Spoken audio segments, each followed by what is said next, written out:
یہ बिस्मिल्लाहिर्रहमानिर्रहीम।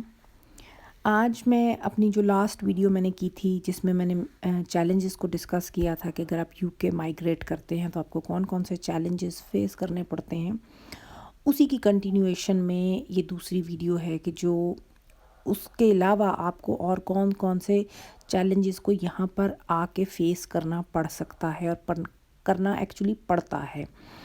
लेकिन होता ये है कि हम जिस मुल्क में रह रहे होते हैं, जहाँ हम पैदा हुए, पले बड़े, जवान हुए, हमने वहाँ पर एजुकेशन ली, वहाँ पर हम जो भी मसाइल का शिकार होते हैं, किसी के इकोनॉमिक रीज़न्स होंगी, किसी की कोई पर्सनल रीज़न्स होंगी, किसी की एस्पिरेशंस होंगी कि नहीं जी मैंने एक ऐसे मुल्क में जाना है जहाँ पर तरक्की है, जहाँ पर पैसा है, जहाँ पर शायद मुश्किलात नहीं होंगी।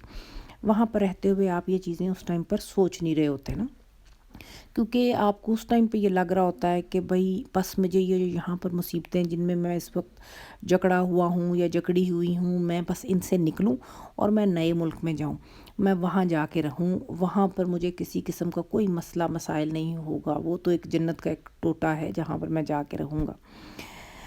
अब जब आप यहाँ पर आ गए, अब जो इश्यूज़ होते हैं घरों के बाद, जॉब्स के बाद, फिर आपने कम्यूट कैसे करना है, जाना कैसे है आपने। आते साथ आपके पास गाड़ी ना तो इतनी पसली होती है कि जी आप गाड़ी ख़रीद सकें फ़ौरी तौर पे। फिर लाइसेंस आपको चाहिए होता है, लाइसेंस करने का एक अपने प्रोसीजर्स हैं, वो एक ख़ासा कॉम्प्लिकेटेड है। आपके पास जो फ़ौरी तौर पे चीज़ होती है वो यही है कि जी आप पब्लिक ट्रांसपोर्ट के ऊपर ना बसेस, बड़े शहरों के ऊपर तो उनकी फ्रीक्वेंसी काफ़ी ज़्यादा होती है कि आप बसेस को जो है ना वो ले लें। अब उसमें ये है कि जी उनके पासेस आपको डे पास, वीक पास, मंथली, ईयरली होते हैं। अब उनकी ये प्राइसेस देखें मैंने लिखी हुई हैं, जो कि नॉर्मली साल बाद थोड़ी सी उसमें कुछ 10 पेंस जो है या 20 पेंस तक जो है मैक्सिमम बढ़ जाते हैं, लेकिन ये आपको करने पड़ते हैं। ऑब्वियसली जब आपके पास एक लिमिटेड इनकम है, उसमें ये जो बसेस के पासेस बनवाना जो है वो बहुत ख़ासा एक्सपेंसिव लगता है। और सबसे बड़ा जो डायलेमा हमारा जो देसी माइग्रेट करते हैं ना, वो शुरू में आके सिर्फ कन्वर्जन्स कर रहे होते हैं कि ये मैं यहाँ पर ये अगर मैं 1 पाउंड की चीज़ लेता हूँ तो पाकिस्तान में पाउंड का रेट क्या चल रहा है, इंडिया में रेट क्या चल रहा है, और मैं ओहो अच्छा मैं सिर्फ एक बस पर अगर 2 किलोमीटर जाता हूँ तो यानी कि मुझे 400 रुपया देना पड़ेगा, तो उससे बहुत बेहतर नहीं कि मैं पैदल चल पड़ूँ। हमारे जो बेचारे इमिग्रेंट शुरू में आते हैं, वो पैदल चल चल के उनकी मत मारी जाती है। वो सारा दिन बेचारे वॉक करते रहते हैं जस्ट के 1-1 2-2 पाउंड बचाने के लिए, क्योंकि होते ही नहीं उनके पास। बचाना तो खैर एक अलग बात है ना कि जी बचाना आपके पास जब हैं ही नहीं हैं तो आप किधर से लेकर आएंगे। बसेस के अलावा फिर एक और जो आपके पास ऑप्शंस होती हैं वो होती हैं जी ट्रेन्स, कि आप ट्रेन्स पे बैठ जाएं। यहाँ पर अब इंग्लैंड में अंडरग्राउंड हैं, ओवरग्राउंड हैं, लॉन्ग डिस्टेंस हैं, यानी कि एक शहर से दूसरे शहर में आपने जाना है उसके लिए इनके टिकट्स जो हैं वो बसेस के टिकट से ज़्यादा महंगे होते हैं। अब जैसे लंदन में मैंने जो है, अगर आप लंदन की अगर आप बात करें तो अगर आप अंडरग्राउंड चल रही होती हैं ट्रेनें ना ज़मीन के नीचे। अब बहुत सारे लोग जो हैं अगर ट्रेन पे ट्रैवल करें तो लंदन में वो बड़ा जल्दी एक जगह से दूसरी जगह चले जाएंगे, लेकिन बस के और ट्रेन के टिकट में बहुत फ़र्क होता है कि वो काफ़ी एक्सपेंसिव है ट्रेन का टिकट। इसलिए उस थोड़े पैसों को बचाने के लिए लोग बसों पे ट्रेन सफ़र कर रहे होते हैं, क्योंकि इवन इफ़ के भी बस का टिकट भी बहुत महंगा है। और वो ये है कि जो ट्रैवल ट्रेन के ऊपर अगर आपका आधे घंटे में हो सकता है, बस में हो सकता है 2-2.5 घंटे के अंदर हो। इसलिए लोगों की आधी से ज़्यादा ज़िंदगी जो है ना लंदन में बसों में गुजर जाती है, कि ट्रेन आप अफोर्ड नहीं कर पाते हैं। अब फिर टैक्सी है, वो तो एक बहुत बड़ी लग्जरी है ना, कि भी वो तो आप मतलब समझिए आपके पास ऑप्शन ही नहीं है जब आप शुरू में आते हैं। शायद कोई आपको 10-15 साल हो जाएं तो फिर आप कभी सोचें कभी किसी टाइम पर मैं टैक्सी में बैठ के एक जगह से दूसरी जगह चला जाऊं। अदरवाइज़ ये मुमकिन नहीं है कि भी वो जैसे आप इंडिया पाकिस्तान में कहीं रिक्शा करा लेंगे या आप वैगन पे बैठ जाएंगे या इस तरह की चीज़ें जो है ना ये यहाँ पर है नहीं। सारा दिन आप पैदल चल चल के ना आपकी मत मारी जाती है। और यहाँ आके एक चीज़ जो आप सीखते हैं, पहली जो चीज़ होती है वो वॉक करना होती है, क्योंकि आपको इतनी एक्सटेंसिव वॉक करनी पड़ती है। अब उसके साथ एक और बहुत बड़ा बैरियर जो एक है वो है लैंग्वेज का।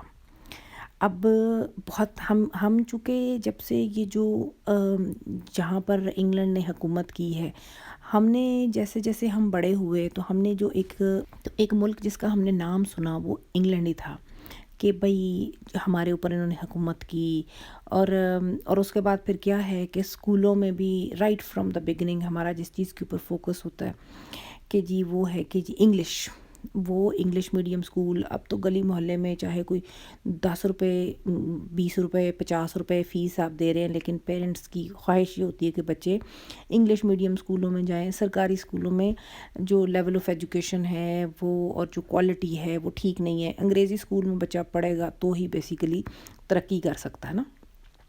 اس کے بعد ہم ہمیشہ ہماری آفیشیل لینگویج بھی انگلش ہے. ہم ہر ٹائم وہاں پر کوشش، ہماری ساری زندگی گزر کس چیز میں جاتی ہے جی انگریزی پڑھتے اور انگریزی سیکھتے ہوئے. اور ہمیں جس چیز کی بہت بڑی غلط فہمی ہوتی ہے وہ بھی یہ ہوتی ہے کہ ہمیں یہ زبان آتی ہے نا، کہ یہی ایک زبان ہمیں آتی ہے.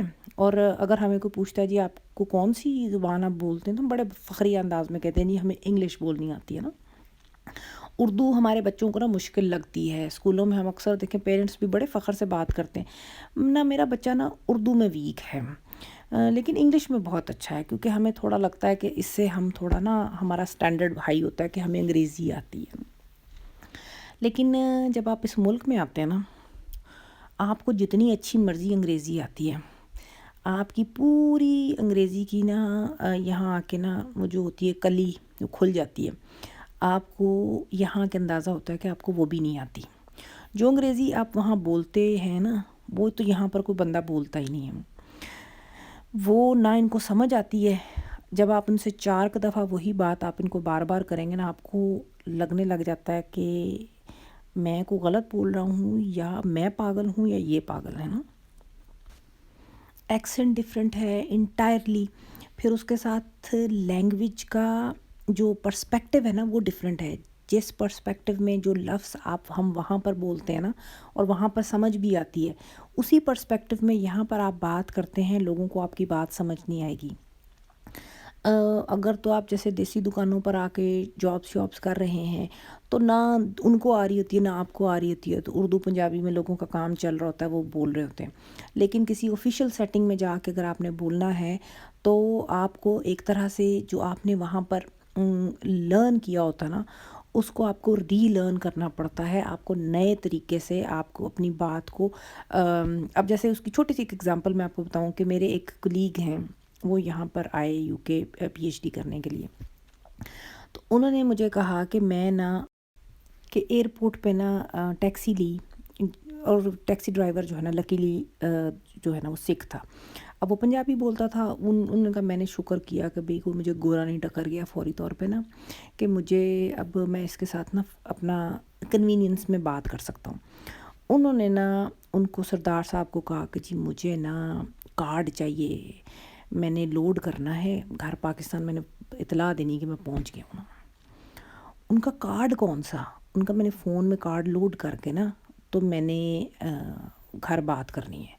ان کا فون میں کارڈ کیسے لوڈ ہوتا ہے مجھے تو نہیں پتہ. ان کا میں نے کہا کہ بھی لوڈ جیسے کرتے ہیں، ان کا لوڈ مطلب ان کا پیسے اس کے اندر ڈالنا تاکہ میرے پاس کریڈٹ ہو نا. ان کا اچھا ٹاپ اپ کہتے ہیں. اب یہ لفظ ایسا تھا جو میں نے پہلی دفعہ سنا ہے، میرے تو فرشتوں کو بھی نہیں پتا تھا کہ اب یہاں پر اگر آپ یہاں پر کہیں گے جی کارڈ ڈالنا ہے تو ممکن ہے وہ آپ کے بینک کارڈ کے بارے میں سمجھیں. تو لینگویج میں جس ملک میں ہیں وہ شاید لفظ بھی ڈیفرنٹ ہوتے ہیں، ان کا پرسپیکٹیو بھی ڈیفرنٹ ہوتا ہے. اس کے ساتھ آپ یہ دیکھیں ایک اور چیز ہیں جو کلچرل ڈفرینسز ہیں. آپ جس ملک میں پیدا ہوئے ہوتے ہیں نا، ہم وہاں کی زبان، وہاں کا لباس، وہاں کا رہن سہن، کھانا پینا، تہوار کس طرح سے منانے ہیں، ان ساری چیزوں کی ہمیں عادت ہوتی ہے. یہاں آ کے آپ کے لیے ساری چیزیں ڈیفرنٹ ہو جائیں گی. مطلب ڈریس، آپ کا ڈریسنگ سب سے پہلے، ویسے تو اب مطلب اگر ہم لڑکوں کی بات کریں تو ہم نے وہاں پر بھی ویسٹرن ڈریسنگ ہی کی ہوئی ہے. اب تو خیر یہ ہے کہ لڑکیوں نے بھی کافی حد تک وہاں پر ویسٹرن ڈریسنگ ہی کی ہوئی ہے، لیکن سٹل آپ کو ایک ڈریسنگ کا ایک شوق لگتا ہے. شاید ڈریسنگ کا شوق اتنا بڑا نہ ہو کیونکہ ہم نے کافی حد تک چیزیں جو ہے نا اڈاپٹ کر لی ہوئی ہیں. फूड डिफरेंट है, आपने लेयर एक्टिविटीज़ आपकी डिफरेंट हैं, आपने एंजॉय कैसे करना है। बच्चों के लिए बहुत बड़े चैलेंजेस हो जाते हैं कि पेरेंट्स जो हैं वो जिस मुल्क में वो रह रहे होते हैं, मतलब वो इंडिया से आए हैं या पाकिस्तान से आए हैं, जिन वैल्यूज़ को उन्होंने लर्न किया है वो अपने बच्चों को फोर्स करते हैं कि वही वैल्यूज़ जो है ना वो यहाँ पर अडॉप्ट करें। अब बच्चे जो हैं वो स्कूलों में यहाँ पर जाते हैं, वो यहाँ पर एक डिफरेंट वैल्यू सिस्टम सीखते हैं। वो घर में बच्चों के पेरेंट्स ने अपना एक डिफरेंट वैल्यू सिस्टम उनके ऊपर फोर्स कर रहे होते हैं। अब वो क्या है कि जी उसमें वो बच्चे एक अजीब कॉन्फ्लिक्ट की सिचुएशन में चले जाते हैं कि भाई ठीक कौन सा मेरे लिए मैंने किसको फॉलो करना है। वो बेचारे स्कूलों के अंदर एक डिफरेंट चीज़ प्रैक्टिस कर रहे होते हैं, घरों के अंदर एक डिफरेंट प्रैक्टिस कर रहे होते हैं, जिसकी वजह से कंटिन्यूसली एक स्ट्रगल जो है ना वो पेरेंट्स खुद रिलीजन को फॉलो करें या ना करें, लेकिन बच्चों के ऊपर ज़रूर उनको कहेंगे कि जी आप जो है ना रिलीजन को आप फॉलो करें। ये बहुत बड़े डायलेमास हैं जो यहाँ पर आपको फेस करने पड़ते हैं ना। आज के लिए मेरा ख़्याल है इतना ही काफ़ी है। इंशाल्लाह फिर किसी वीडियो में मैं डिस्कस करूँगी। यहाँ पर आपको जो आके चीज़ें एक्सपीरियंस करनी पड़ती हैं ऑब्वियसली वो एक लंबी लिस्ट है। उसके लिए शायद बहुत सारी किताबें भी लिखी जा सकती हैं, ऑलरेडी बहुत सारे लोगों ने उसके ऊपर काम किया भी है। लेकिन आपको मैं ये नहीं कहती कि आप ना आएँ, आपने आना है, लेकिन आपको मेंटली प्रिपेयर रहना चाहिए, क्योंकि अगर आप मेंटली प्रिपेयर नहीं होंगे तो एडजस्ट करने के लिए आपको बहुत सारे साल लग जाएंगे। इवन इफ़ अभी भी बहुत सारे लोग फिज़िकली तो यहाँ रह रहे होते हैं लेकिन मेंटली यहाँ नहीं होते, वो सारा दिन वहीं बैठे सोचते रहते हैं कि जी वहाँ पर मैं क्या करता था, मेरे घर वाले क्या करते हैं, मेरे बहन भाई क्या करते हैं। एक कंटिन्यूस स्ट्रगल में जो है ना वो चलते रहते हैं। तो ये है कि एक आपके पास एक जिसको कहते हैं ना इन एडवांस एक थोड़ी सी इन्फॉर्मेशन हो कि जब आप यहाँ पर आएंगे तो आपको इन चीज़ों से गुज़रना पड़ेगा, तो ताकि आपको अगर पता हो, मेंटली आप प्रिपेयर हों, तो थोड़े से मुश्किलात जो हैं वो थोड़ी कम हो जाती हैं। Thank you for watching. इंशाल्लाह फिर किसी वीडियो में आपसे बात होगी। अल्लाह हाफ़िज़।